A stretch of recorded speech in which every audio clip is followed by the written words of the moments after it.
Então, hoje também o nosso encerramento dos 21 dias de jejum, restitui, Senhor, a nossa sorte. E nesse tempo o Senhor tem restituído muita coisa, casamentos, relacionamentos de pais e filhos, de irmãos. Nesse encontro mesmo, nós tivemos muitas restituição. Os irmãos estavam contando testemunho de irmãos que estavam mais de anos sem se falar, brigados, o Senhor restituiu, organizou. Tivemos 2 pedidos de casamento, aleluia, foi incrível. E estamos vivendo esses dias. Então, o tempo de restituição, ele é sempre. O Senhor o deseja restituir sempre. Então, quando nós fizemos esse jejum, nós estamos dando uma ênfase naquilo que o Senhor faz. Para que nós possamos crer, e ao crer, falar, e dessa maneira dar autoridade sobre a nossa vida para que as restituições aconteçam. Você crê nisso? Amém, irmãos? Bom, e hoje eu quero não exatamente compartilhar a palavra que foi compartilhado no nosso jejum, porque eu precisei adaptar alguma coisa por causa do primeiro culto e do tempo para mim estudar, mas eu quero falar sobre restituição também de vidas. Então, o Senhor deseja, além de restituir a nossa vida, Ele deseja nos usar para que outras vidas sejam restituídas, para que outras vidas sejam transformadas. Então, quando nós olhamos para a palavra de Deus, para o Evangelho, nós conseguimos olhar algumas coisas que são importantes nós sempre salientarmos. Jesus morreu pelo perdido. Jesus, ele morreu pelo pecador, por aquele que não tinha salvação. Por isso que ele diz, olha, eu não vim para os sãos, mas eu vim para os doentes, para aqueles que precisam ser salvos. Então, que precisam crer e ao crerem serem salvos. Então, Jesus, ele deu a vida por isso, sim. Então, se nós olhamos que Deus, ele é o nosso Pai, e Jesus, então, é o nosso irmão mais velho, e que por amor ele enviou Jesus para morrer na cruz pelos nossos pecados. E Jesus, ele não foi obrigado, mas voluntariamente ele fez isso para nos restituir de uma vida que nós tínhamos vazia, sem solução, cheia de pecado, de frustrações, de dores, de vícios, de abandonos. Mas por causa da morte de Jesus, ele nos resgatou, ele nos restituiu e nos deu vida aqui, e vida em abundância. Então, João 10:10, Jesus disse que o ladrão, ele veio somente para matar, roubar e destruir. Então, o ladrão, quando você pega no original, do grego, então você pode colocar Lúcifer também, né, nesse enquadramento, mas é o falso mestre, é o falso profeta. Então, o falso mestre, ele vai operar no espírito do anticristo. Então, significa que o ladrão, ele veio para matar, roubar e destruir, mas Jesus, ele veio para que nós tenhamos vida e tenhamos em abundância. Então, nós tínhamos vida em abundância? Não. Nós tínhamos sido roubados e nós não tínhamos vida em abundância. Mas Jesus veio e nos restituiu e nos dá vida. Não só vida, mas também uma vida abundante. Então, quando nós levamos em consideração que se Jesus, ele não foi obrigado, mas ele veio e ele deu a vida para que nós fôssemos salvos, investiu a sua vida, deu a sua vida, para que eu e você fôssemos perdoados, eu acredito que nós devemos levar isso em consideração. Em qual sentido? Em amplos, mas eu quero iniciar falando de um. Porque Jesus escolheu 12 discípulos. Obviamente que um deles traiu, porque a palavra diz que deveria trair. Mas quando você olha para os outros 11 discípulos, né, e aí depois então vem Paulo, que é um discípulo fora do tempo, todos eles deram a vida pelo Evangelho.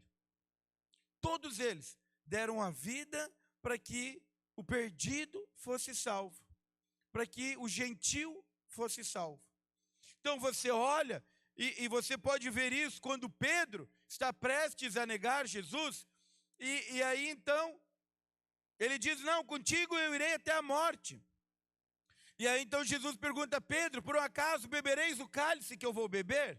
E Pedro diz, sim, eu beberei. E Jesus, ele não repreende, ele diz, é verdade, você beberá o mesmo cálice que eu.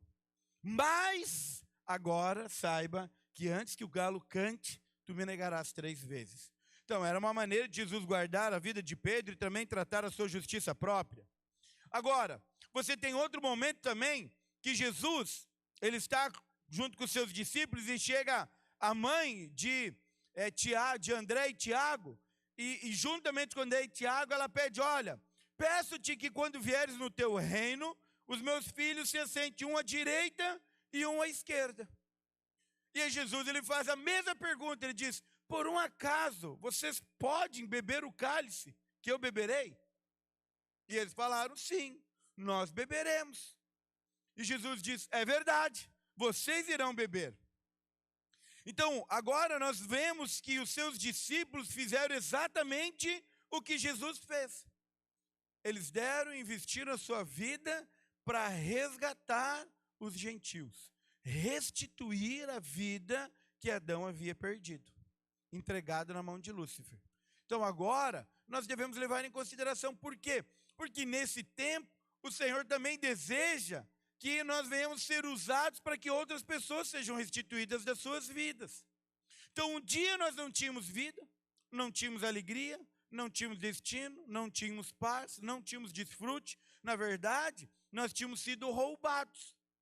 E aí quando alguém nos fala de Jesus, nós fomos restituídos da paz, da alegria, da bondade, de uma vida abundante. Isso é uma restituição? Sim, é uma restituição.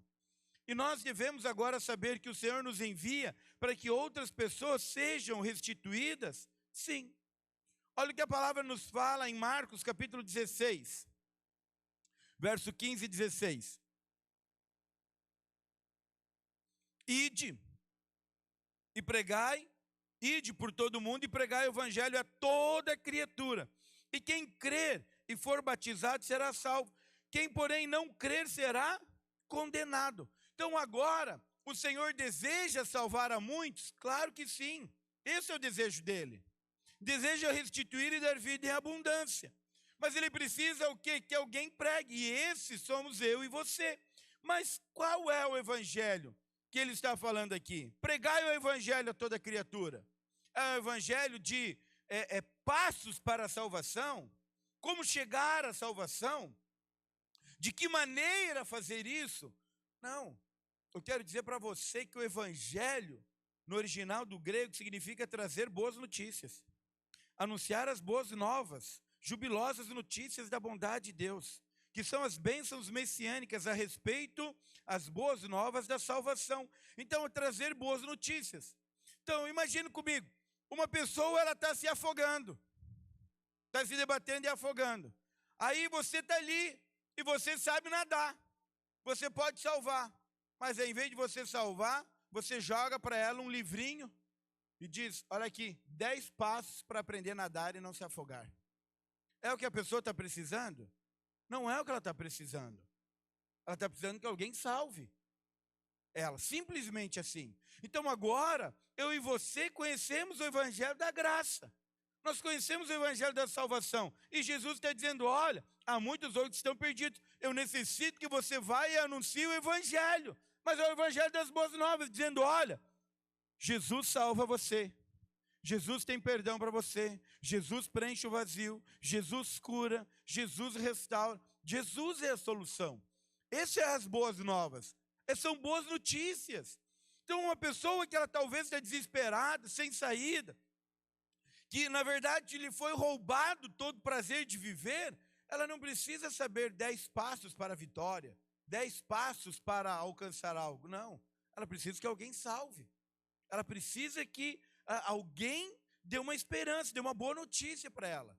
E a boa notícia sempre é, Jesus está disposto a salvar sempre. Essas são as boas notícias.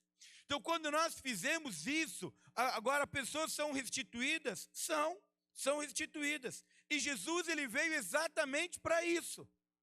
Exatamente para isso. Olha o que ele nos fala em Lucas capítulo 4, do verso 16 ao 21.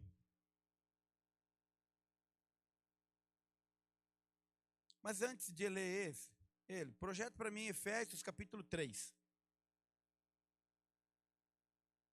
Deixa eu ver se é Efésios 3. Então aqui Paulo está escrevendo a igreja de Éfeso. No capítulo 3 ele escreve assim: por esta causa, eu, Paulo, sou prisioneiro de Cristo Jesus, por amor de vós, gentios. Então, Paulo, ele está dizendo, olha, eu sou prisioneiro de Cristo.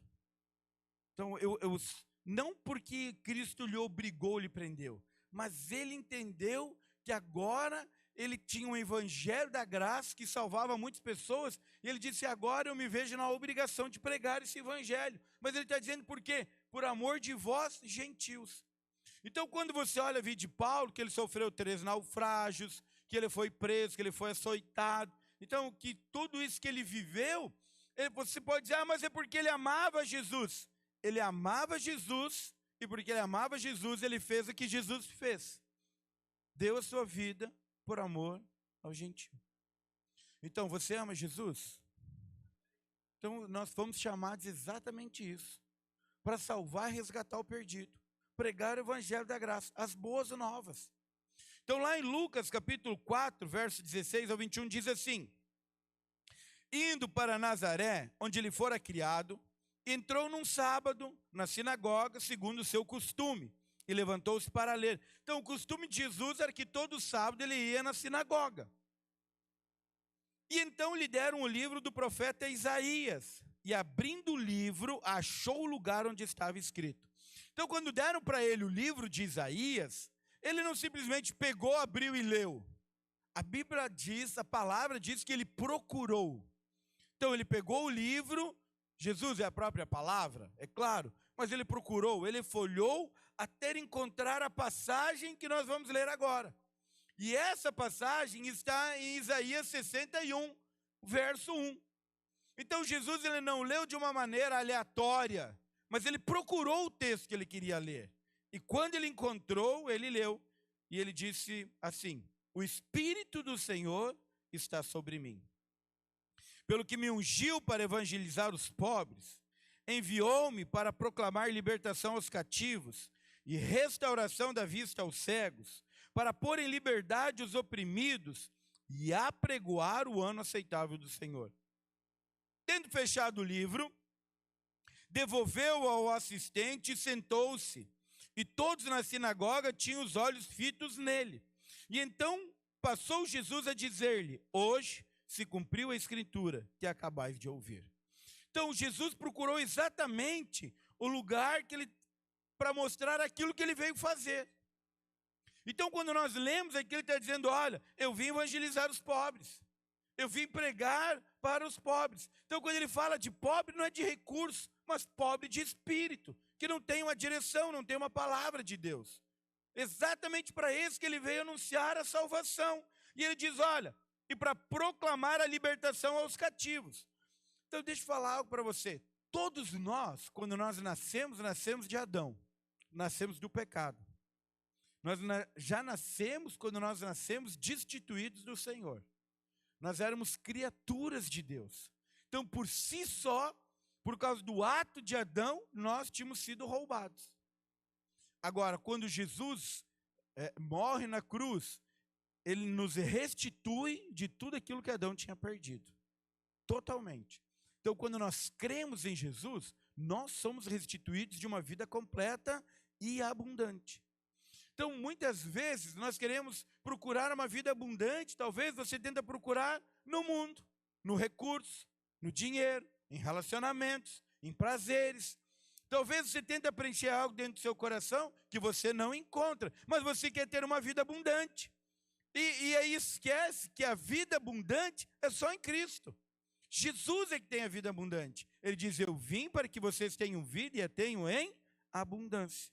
Então agora, Jesus ele veio para libertar o cativo, restaurar a vista aos cegos e para pôr em liberdade os oprimidos. Então, o que é restaurar a vista aos cegos? Significava que via, mas parou de ver. Enxergava, mas por algum motivo parou de enxergar. Talvez seja o seu caso. Em algum momento da sua vida, você viveu com Jesus.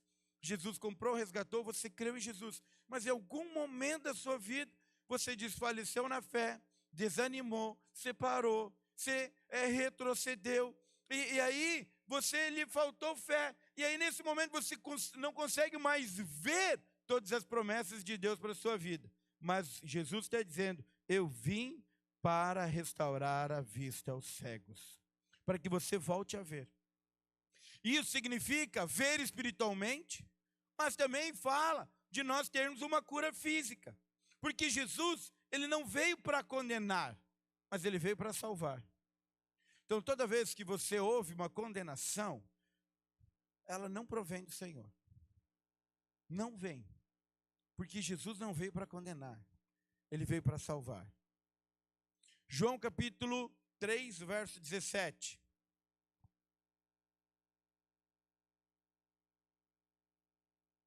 Diz o seguinte: porquanto Deus enviou o seu Filho ao mundo, não para que julgasse o mundo, mas para que o mundo fosse salvo por ele.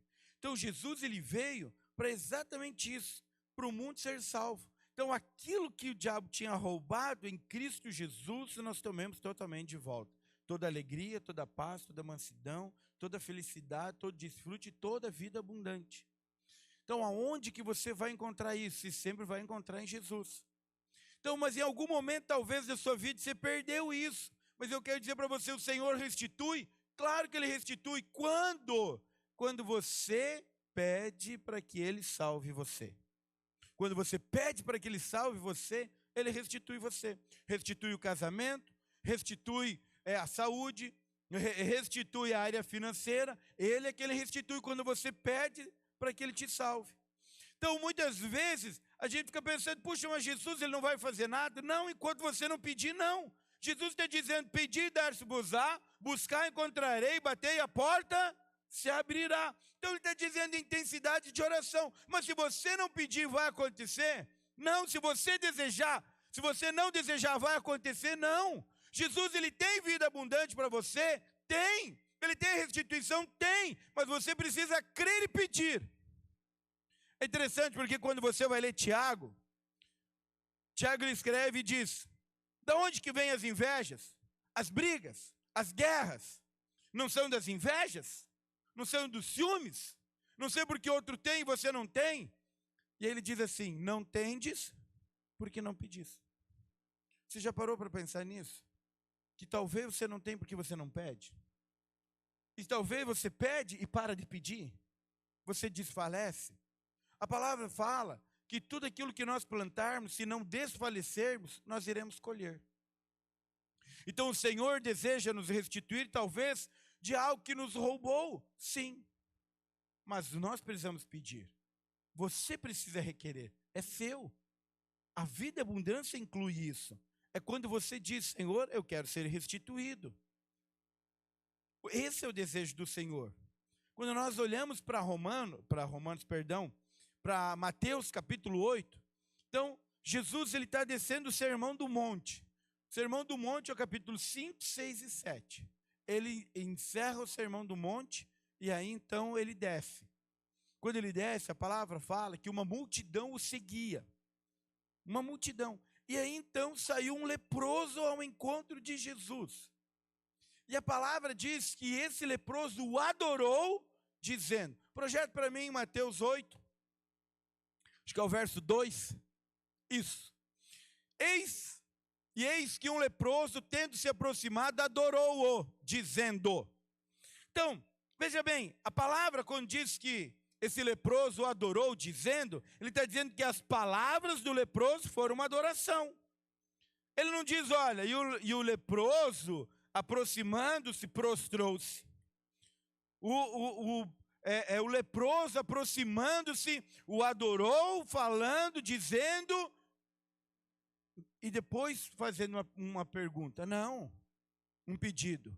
A palavra fala que ele o adorou, dizendo, Senhor, se queres, pode purificar. Então, como que nós podemos adorar ao Senhor? É quando nós pedimos para que Ele nos salve. Quando, você sabe, você crê que Jesus resgatou, comprou todas as coisas na cruz do Calvário, amém? Se Jesus comprou todas as coisas na cruz do Calvário, eu preciso me apropriar. como que eu me aproprio? Pedindo e crendo que eu já recebi. Então, se eu quero valorizar o sacrifício de Cristo na cruz e tudo aquilo que Ele conquistou, que para me restituir e para que eu venha viver uma vida de desfrute, eu adoro pedindo. Ele adorou dizendo: Senhor, se queres, pode purificar-me. Quando eu reconheço quem Jesus é, eu realmente peço para Ele.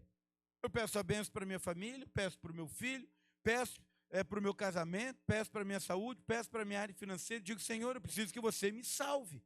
Exatamente isso. E foi isso que esse leproso fez. Ele diz: olha, Senhor, se quiseres, pode purificar-me. Agora, quando você lê a história de Israel, você vai perceber que praticamente ninguém nascia leproso.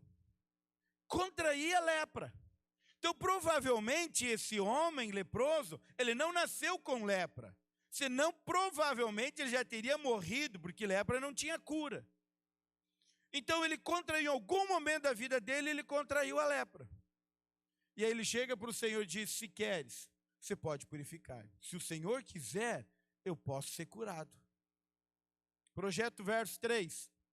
E Jesus, estendendo a mão, tocou-lhe, dizendo: quero, fica limpo. E imediatamente ele ficou limpo da lepra. Então, o desejo do Senhor era que ele ficasse curado? Sim. Por quê? Porque ele veio. Segundo Lucas, capítulo 4, ele veio exatamente para isso. Então, o desejo do Senhor é salvar você? Sim, todos os dias. A questão é que muitas vezes nós queremos resolver os nossos problemas com a nossa capacidade, com a nossa força, com a nossa inteligência. E nós só vamos pedir para que Ele nos salve quando nós encerramos a nossa força. Então imagina, normalmente, o que nós ouvimos é quando há um diagnóstico de um médico que é, sim, não tem mais solução. É impossível a cura. O que as pessoas normalmente dizem? Agora, só Jesus. Só Jesus agora. Bom, vamos colocar assim, é onde Jesus entra em cena. Porque enquanto eu estou tentando fazer, eu não estou dando liberdade para Jesus. Mas quando eu decido pedir para Jesus, nesse momento, o Senhor começa a restituir toda a minha sorte, toda a minha saúde. Então, quando esse leproso, ele chegou até Jesus e disse: se queres, eu sei, Jesus, que você pode. Eu sei que você tem poder para me curar. Mas eu quero saber se você quer. Porque se o Senhor quiser, eu posso ficar limpo. Jesus disse o quê? Sim, eu quero. Então, Jesus quer abençoar você? Sim, Ele quer. Ele quer restituir o casamento? Sim, Ele quer. Ele quer te dar uma saúde completa? Sim, Ele quer. Ele quer curar você fisicamente? Sim, Ele quer. Ele quer restituir aquilo que você talvez foi roubado ou defraudado? Sim, Ele quer. Mas você precisa pedir. Simplesmente pedir. Hoje, quero desafiar você a pedir, para que o Senhor realmente restitua você. Mas também saber que, ao mesmo tempo que nós recebemos esse evangelho da graça, onde o Senhor deseja nos restituir, Ele também quer que nós pregamos a outros que o Senhor é aquele que restitui, que cura, salva, liberta, transforma, resgata o perdido em nome de Jesus. Amém? Isso é importante? É. Então eu quero compartilhar com você um homem, na palavra de Deus, que ele foi restituído. Mas, antes dele ser restituído, ele precisou romper com algumas dificuldades. Romper com algumas limitações que estavam tentando impor a ele, para que ele recebesse a restituição da sua vida. Porque talvez muito você já ouviu sobre o cego Bartimeu, que estava sentado à beira do caminho. Mas talvez você não tenha se atentado ao fato que ele não nasceu cego. Ele perdeu a sua visão em algum momento da sua vida. Então a palavra nos fala assim, em Marcos capítulo 10, verso 46.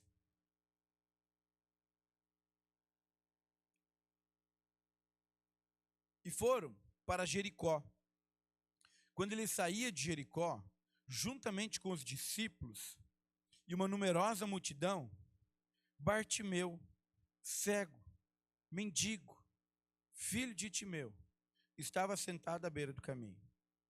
E ouvindo que era Jesus, o Nazareno, pôs-se a clamar: Jesus, filho de Davi, tem compaixão de mim. Você pode segurar aí que nós vamos continuar lendo. Deixa eu falar algo para você. Primeira coisa, você tem algo que você gostaria que fosse restituído por Deus na sua vida? Bom, aleluia. Agora, você crê que Jesus, ele vai restituir você, amém? Agora, você crê porque alguém um dia falou de Jesus para você. Se alguém não tivesse falado de Jesus para você, você nem creria em Jesus. Como que poderia crer que ele restituiria você? É exatamente o caso do cego Bartimeu. Ele estava à beira do caminho e ouvindo que era Jesus. Então, primeiro ele precisou ouvir: olha, Jesus está passando aqui. Mas quem era Jesus? Como que ele poderia saber? É porque alguém já havia falado da fama de Jesus. Alguém já havia falado aquilo que Jesus estava fazendo. E por esse motivo, quando ele ouviu que era Jesus passando, ele pôde crer. Hoje nós podemos crer porque alguém nos falou de Jesus. E hoje nós cremos que o Senhor restitui. Mas essa é a mesma maneira que o Senhor nos envia para falar de Jesus para outras pessoas, para que elas também possam crer. Crer na restituição, crer em Cristo. E aí então agora ouvindo, ele pôs a clamar, ele disse: Jesus, filho de Davi, tem compaixão de mim. Por que ele grita? Porque ele não consegue ir até Jesus. Ele consegue ir? Não, ele está cego. Tem uma grande multidão que cerca, que vai com Jesus. Como que ele vai chegar até Jesus? De que maneira que ele vai chegar até lá? Não tem como. Alguém precisava guiar ele, porque ele não enxergava. E então a oportunidade dele era gritar: Jesus, filho de Davi, tem compaixão de mim. Mas ele precisou pedir? Precisou. Ele precisou clamar? Ele precisou. Se ele não tivesse feito nada, nada também teria acontecido. Agora, muitos o repreendiam para que ele se calasse, no verso 48. Mas ele cada vez gritava mais: filho de Davi, tem misericórdia de mim. Então agora, para ele ser restituído da visão como ele foi, ele precisou gritar, ele precisou pedir, mas muitas pessoas estavam dizendo: ei, para, não incomoda o mestre. Cala-te. Por que você está gritando? Por que você está chamando ele? Por quê? Para com isso, certo? Cale a boca. Era isso que estavam repreendendo. Você agora, você acha que o mestre vai perder tempo com você? Você acha que Jesus vai ouvir você? Para você é um mendigo, cego. Então agora estavam tentando desfalecer, roubar a fé? Estavam. Então às vezes nós podemos encontrar pessoas, ou o próprio diabo mentindo na nossa mente, para que nós não creiamos na restituição. Sim. A palavra diz que o Senhor é aquele que restitui. Ele veio dar a vista aos cegos. Ele veio libertar o oprimido. Ele veio fazer isso. A obra é consumada na cruz. Mas quando você fala: não, eu vou porque o Senhor vai restituir meu casamento, vai restituir minha área financeira, vai restituir a minha saúde, eu vou continuar firme. Vai ter pessoas que vão dizer: e agora? Todo domingo no culto? Bah, agora na célula? Bah, agora vai virar crente? Agora você não fala de outra coisa, só de Jesus? Para com isso. Para, aceita que a sua vida não tem jeito. Pessoas tentam desanimar? Claro que vão. Então, agora Bartimeu, ele encontrou a mesma situação. Ele cria porque ele tinha ouvido Jesus. Ele começou a clamar a Jesus, mas ao mesmo tempo veio uma voz que o repreendia. Dizia: não, desiste. Não tem mais jeito para você. Não tem mais jeito para o seu casamento, não tem mais jeito para a sua saúde. Não tem mais jeito. Hoje, quando estava voltando do encontro, dei carona para uma irmã que fez o encontro, e ela veio de lá aqui contando. Quando estava chegando em Torres, que ela parou de contar. Eu disse: nossa, que loucura isso. Eu nem sabia que você vivia toda essa turbulência aí na sua vida. E ela estava contando, e eu achei interessante, porque Ela disse, eu quero convidar a minha mãe para vir também, mas ela não vem pelo padrasto dela. E eu disse, por quê? Ela disse, porque ele bebe. Eu disse, puxa vida, vamos orar por ele, para levar ele para o próximo encontro, salvar ele. E ela disse, olha, não sei, porque não sei se dura até lá. Eu disse, como não dura daqui um mês? Como é que não vai durar, né? Fiquei pensando, claro, Jesus pode voltar antes. Nenhum de nós sabe se vamos estar vivos daqui um mês. Mas eu fiquei em choque. Ela disse, não, porque já faz mais de 3 meses que ele praticamente não come nada, só bebe. Ele está em estado realmente ruim. E aquela hora eu disse para ela, não, mas então nós vamos marcar uma visita. Nós precisamos orar por ele, nós precisamos salvar ele. Porque ele precisa saber que Jesus vai restituir a vida dele. Que Jesus vai transformar a vida dele. Ele precisa saber das boas notícias. Alguém precisa contar para ele. Porque ele não está conseguindo ver, não está conseguindo enxergar. E alguém precisa falar isso para ele? Claro que sim. Então agora, esse cego, quando você olha aqui para a palavra, ele não para. Ele não para de clamar. Ele não para de pedir. Então ele diz, Senhor, olha, Jesus, filho de Davi, você tem compaixão de mim. Em outras palavras, está dizendo, eu preciso que alguém me salve. Agora, a minha única esperança é Jesus.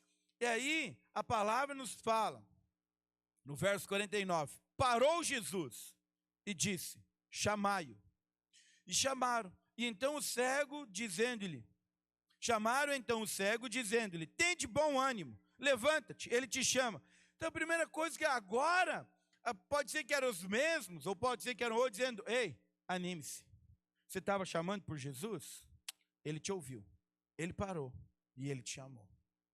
Então presta atenção, toda vez que você diz, Jesus, salva-me, Jesus, eu preciso de você, ele sempre te ouve. Jesus te ouve, sempre. Toda vez que você chamar pelo nome dele, ele vai te ouvir, vai te ouvir. Então você pode viver sempre bem animado, porque ele sempre te escuta, amém?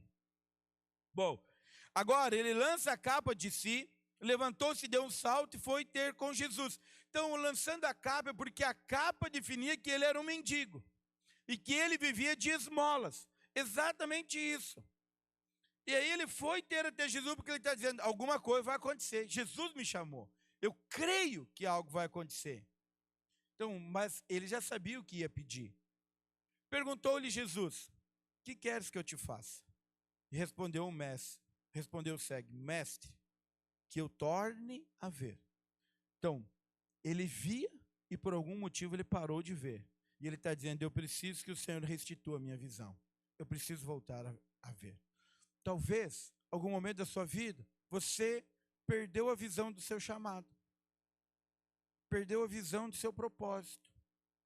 Perdeu a visão daquilo que Deus tem para você dentro do seu casamento, dentro da sua vida financeira, dentro da saúde, dentro da igreja. Mas perdeu a visão. Por algum motivo, perdeu. Mas quando você diz, Senhor, eu quero tornar a ver, quero voltar a viver o meu chamado, quero voltar a viver aquilo que o Senhor prometeu para mim, eu quero que o Senhor restitui. Obviamente, Jesus, ele vai te dizer, vai, tua fé te salvou. Seja feito conforme a sua fé. Agora, nós precisamos pedir? Sim, é necessário que nós venhamos pedir. Então, às vezes, é interessante porque outro dia eu estava conversando com uma criança de 8 anos, e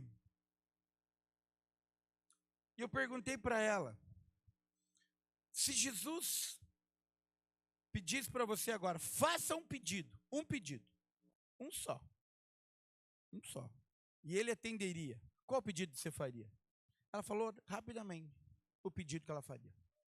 Rapidamente, sabe, sem pensar. Ela exatamente sabia o que ela queria que Jesus fizesse. Agora, eu já conversei com várias pessoas, não poucas, que eu perguntei, se você tivesse que fazer um pedido para Jesus, um agora, qual que você faria? Um pedido para Jesus? Puxa, o que eu pediria para Jesus? Deixa eu pensar. Espera aí, então ele não está pedindo nada. Se ele não sabe, se a pergunta é assim, o que queres que eu te faça? Se Jesus perguntar para você, o que queres que eu te faça? E você tiver que pensar, então você não tem um pedido. Você não tem algo que realmente mova o seu coração para você ter um pedido e ser restituído de algo. Você não tem esse desejo no coração. Então, quando Jesus chamou ele já sabia exatamente o que ele queria pedir. Você precisa saber exatamente o que você quer do Senhor? Claro que sim. Ele está dizendo, pedir, dar-se-vos-á. Então, ele pergunta para você. Você diz que você tem coisa para ser restituído. Você diz que você crê que vai ser restituído. Mas o Senhor pergunta para você. O que queres que eu te faça? O que queres? O que você quer que Jesus faça? O que realmente você quer que ele restitua? Então hoje, talvez você pode pensar, pastor, eu fiz o jejum, estou acompanhando, fiz, estudei, pedi, jejuei, mas ainda não foi restituído. Então, o que você vai fazer agora? Você vai parar de pedir? Você vai desistir? Você vai largar o seu pedido? Você vai trocar? Não. Você continua pedindo a restituição, crendo que ele vai fazer. Então, para mim ser restituído, eu preciso crer nessas verdades. Eu preciso crer e continuar pedindo para o Senhor. Então, se Bartimeu, é filho de Timeu, ele tivesse parado de pedir, ele teria recebido? Não, Jesus nem teria o chamado. Mas ele continuou pedindo. Então, quando nós falamos de restituição, exatamente o Senhor tem vida e abundância para você? Tenha. Tem, claro que tem. O pessoal do louvor já pode subir. Então, quando eu vou orar para o Senhor, a primeira coisa que eu digo para ele, Senhor, eu quero ter uma vida abundante. Eu não abro mão, eu não aceito nada menos do que uma vida abundante. Nada menos. Não aceito nada menos do que reinar em vida. Não aceito. Por quê? Porque o Senhor está dizendo que aqueles que recebem a abundância da graça e o dom da justiça reinarão em vida.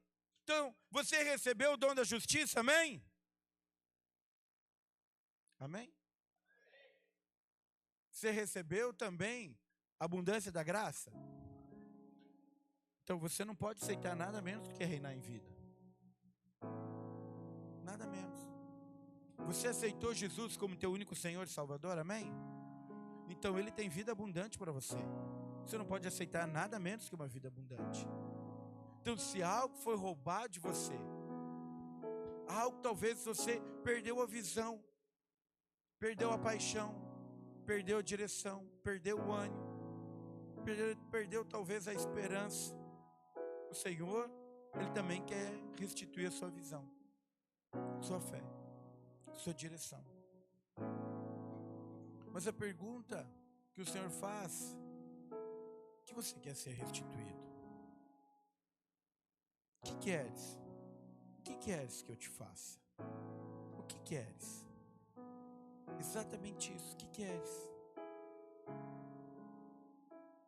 Quando nós olhamos para a palavra, nós podemos ver que Jesus, ele sempre fazia essa pergunta: o que queres que eu te faça? Talvez hoje você veio para cá, veio para o culto e não tem exatamente um pedido formado. Se Jesus chegasse para você e dissesse assim: o que queres que eu te faça? Talvez você teria que ficar pensando: puxa, o que será mesmo que eu vou pedir para Jesus? Se o seu pedido de restituição, o seu pedido, ele não moveu o seu coração, como que ele vai mover o coração do Senhor? Você precisa ter algo definido. Jesus, ele quer te salvar? Sim. Ele quer restituir? Sim. Mas você precisa ter uma clareza daquilo que você está pedindo e continuar pedindo. Então, eu tenho pedidos na minha vida que o Senhor já respondeu, já restituiu, já deu. Mas tem outros que ainda não. E o que eu faço? Eu continuo pedindo, porque eu creio na restituição. Eu creio na palavra, eu não mudo. Ah, mas aí vai ter outros pedidos que virão? Claro que sim. Mas enquanto eu não for restituído, E enquanto eu não receber aquilo que eu estou pedindo, eu vou continuar pedindo. Por quê? Porque Ele é meu Pai. Eu não posso mudar o meu pedido. Porque eu creio que Ele é poderoso para fazer infinitamente mais do que tudo aquilo que eu peço ou imagino. Eu quero que você se coloque de pé.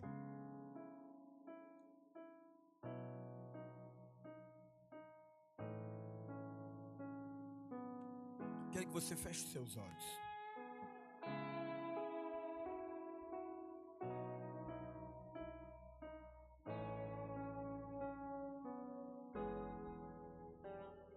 A banda vai cantar um louvor. Enquanto ela cantar, hoje é encerramento de jejum. Restitui, Senhor, a nossa sorte. Ele é aquele que restitui. E a pergunta de Jesus para você é: o que queres que eu te faça? O que queres? O que queres? O que queres? Jesus, Ele comprou tudo na cruz do Calvário. Tudo. A obra está consumada. Totalmente. Mas a pergunta é exatamente essa.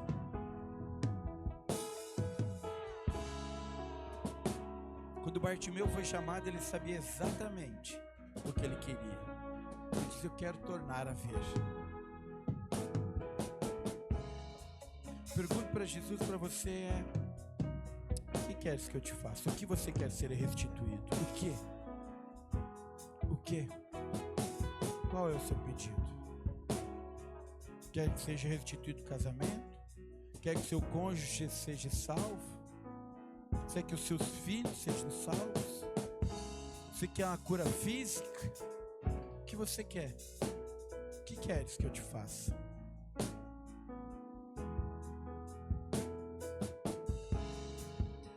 Quando você tem a certeza daquilo que você quer que Ele faça, você não para de pedir até Ele fazer. A palavra nos fala que nós devemos ser como crianças. Crianças olham para o seu pai e veem um pai ilimitado, sem limitação nenhuma. Nenhuma. E você sabe o que um filho ele faz? Ele fica pedindo. Pedindo. E ele pede, e ele pede, e ele pede, e ele pede, e ele pede, e ele pede. Enquanto o pai não atender, enquanto o pai não responder a ele, ele fica pedindo. Fica pedindo. Pai me dá, pai me dá, pai me dá, pai me dá, pai me dá. E não muda o pedido. Você pode ver que criança dificilmente muda o pedido. Se ela pede um presente para Natal, ela está pedindo uma bicicleta, e ela pede a bicicleta, ela não ganha. Aí perguntar para ela o que ela quer de Páscoa. É uma bicicleta. Aí ela não ganha. Aí pergunta para ela o que ela quer de aniversário. Uma bicicleta. Porque ela definiu o que ela quer. E ela fica pedindo até ela ganhar. Então quando o Senhor diz: o que queres que eu te faça? Diga a Ele o que você quer que Ele faça. Peça a Ele. E continue pedindo. E peça, e peça, peça, peça, até o Senhor te dar. Mas Ele vai me dar tudo? Não. Mas Ele sempre vai responder. Absolutamente sempre. Porque Ele é seu Pai. Por isso, durante esse louvor, eu quero que você seja ousado em pedir. Peça mesmo. Que o Senhor, que você quer que o Senhor restitua na sua vida. O que você quer do Senhor. Durante o louvor todo, quero que você peça. Pode pedir, abra sua boca e peça. Peça com fé. Porque não há impossíveis para o Senhor. faça isso. Abra sua boca e peça a Ele. Antes de eu falar, tu cantava sobre mim. Tu tens sido tão, tão bom pra mim. Antes de eu respirar, soprastes tua vida em mim. Tu tens sido tão, tão bom pra mim. Oh, impressionante, infinito, ousado amor de Deus. Oh, que deixas 99 só pra me encontrar. Não posso comprá-lo, nem merecê-lo, mesmo assim se entregou. Oh, impressionante, infinito, ousado amor de Deus.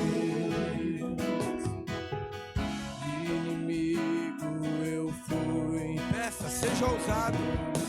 Seja ousado, peça. Peça. tu tens sido tão, tão bom pra mim. Eu não tinha valor, mas tudo pagou por mim.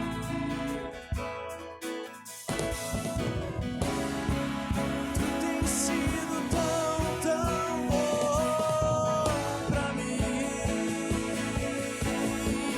Oh, impressionante, infinito, ousado amor de Deus. Oh, que deixas 99 só pra me encontrar. Não posso comprá-lo, nem merecê-lo, mesmo assim se entregou. Oh, impressionante, infinito, ousado amor de Deus. Pai, em nome de Jesus, eu oro, Senhor, por cada filho que o Senhor está aqui.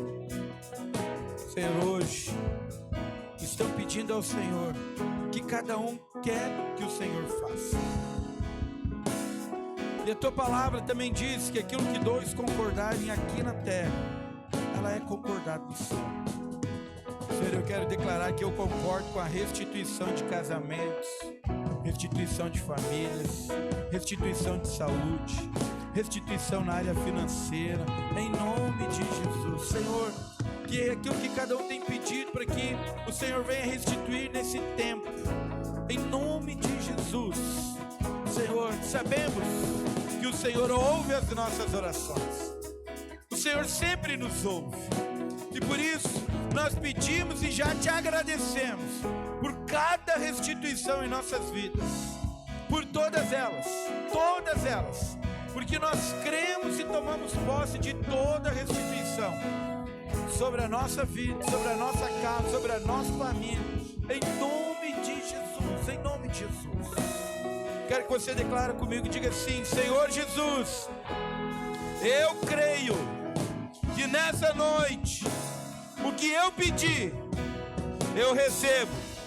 Pela fé, eu tomo posse e eu te agradeço, porque o Senhor tem restituído, o Senhor tem abençoado, o Senhor tem me ouvido e tem me atendido. Eu tomo posse do meu milagre, da minha restituição, em nome de Jesus. Amém.